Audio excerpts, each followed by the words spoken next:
نحمده ونصلي على رسوله الكريم اما بعد. محترم مسلمانانو، نن د رمضان المبارک اخیری جمعه ده. د پرون نډیرو ملګرو رابطې کړي دي او کایله دا تپوس کوي چې د رمضان دی اخیری جمعه کې څه فضیلت ده، د دې څه برکات دي، او بل دا تپوس کوي د قضا عمره چې په دې جمعه باندې خلک قضا عمریم کوي چې د دې شرعي څه حیثیت دی. نس محترم لومبې په دې ځان پوهیل پکار دي چې د جمعې ورځ هغه که رمضان کې ده او که غیر رمضان کې ده، دا د برکت ورځ ده. حدیث شریف کې دې ته د ورځو سردار ویلي دي. او بل چې د رمضان کومه اخري جمعه ده، دا یاد ساتئ چې دا د عامو جمعو په شان یوه جمعې ورځ ده. د دې ځان له خاص فضیلت نشته، دا بس عامه د جمعې ورځ د نورو چې کومې د جمعې ورځ دي، د نورو جمعو ورځو باندې چې کوم اعمال کول دي هغه په دې باندې هم کول دي. د دې لپاره څه خصوصي اعمال نشته، څه خصوصي اذکار نشته.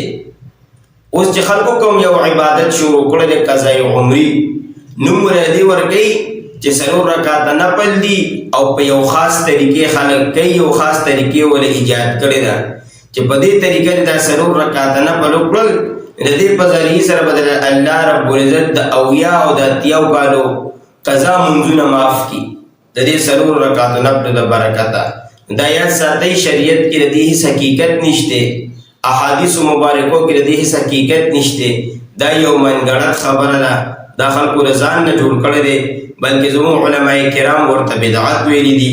دا شان مولانا عبدالحی لکنوی رحمت الله علیه په دې یو جامعه رساله لیکلې وه او دا بدعت ثابت کړی، دا بدعت دی.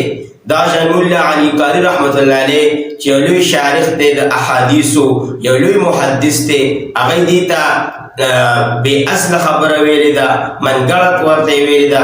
دا شان لوی لوی مفسرینو علامه نبوي رحمت الله علیه دي، دا شان ډېر لوی مفسرینو او محدثینو دا خبره منګړت ثابته کړې ده چې د دې هیڅ حقیقت نشته، دا خلکو د ځان نه یو جوړه کړې خبره ده او بلکې بدعت دی. نو محترمو د دې شیزونو نه ځان ساتو، عبادت کوو، د ډېرو عبادتونو کوشش کوو. د رمضان المبارک ورځ شپې دي اخیري او جمعې ورځ ده چې ډېرو عبادتونه پکې وکړو، خو دغې فضولیاتو نه به پکې ځان ساتو، د بدعاتو نه به ځان ساتو چې یو شی شریعت کې ني، دین کې ني، او ته یې ځان نه شروع کړې او د ځان نه ورته عبادت وایي، د ځان نه دې ور یو خاص طریقه جوړه کړې ده او د خاص طریقې فضایل دې ور جوړ کړي دي ځان نه. دا دروغ دی، د دې هیڅ حقیقت نشته. د قضا منځونو شریعت کې دا طریقه ده چې هر یو مونځ به راګرځئ، چې کوم مونځ د نه قضا شوی نو هغې د راګرځولو کوشش پکې، د هغې دا نشته چې دوه رکعاته وکړه څلور رکعاته نفل وکړه هغه به راوګرځي، نه، بلکې مونځ به قضا راګرځئ، هله به د زمین نه بری کېږي او غاړه به دې خلاصېږي. چې په دې خبر محترم سوچ کوو، د فضولیاتو نه ځان ساتو، د بدعاتو نه ځان ساتو. الله رب العزت دې موږ ټول د سنت مطابق زندگی راکړي، الله رب العزت دې موږ ټول د بدعاتو رسوماتو نه وساتي. واخر الدعوانا ان الحمد لله رب العالمين.